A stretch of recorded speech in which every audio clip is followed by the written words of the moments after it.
I just was, for my other video, I wanted to keep talking about the idea of how the brain remembers things, which is very interesting science. So we can, like I said, what's known about the brain, what science knows about the brain, what we kind of intuitively know about the brain, is that we overly remember traumatic events or traumatic things or things that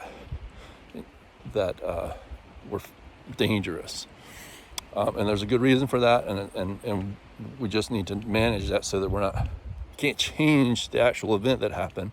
We can learn a lesson from it, and that's really what we want to take from it. We don't really want to think about could we go back and change the event, because that's already done.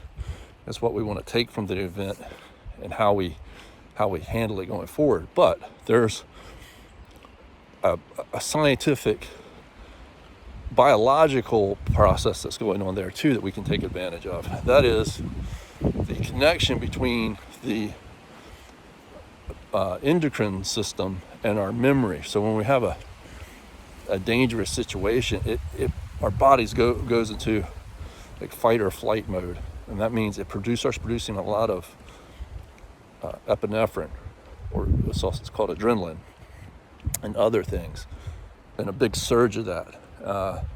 Cortisol, your body starts producing these things to prepare you to take action. It's not the way your body typically is not in that state, but it changes. It changes from its normal relaxed state to one of intensity. And that can be also in a positive way. So we also remember typically really happy events and exciting events too. And that's because of the same thing. Those when we get excited and we get happy, or we have like a party, we're also producing these similar kinds of hormones and things in our brain. And those hormones just have a neurochemical process that helps turn on memory function.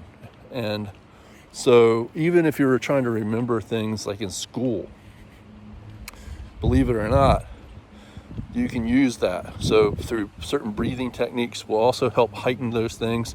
So like if you just breathe in the way that you would breathe if you were excited, like either fearful or happy, both, that helps turn those things on.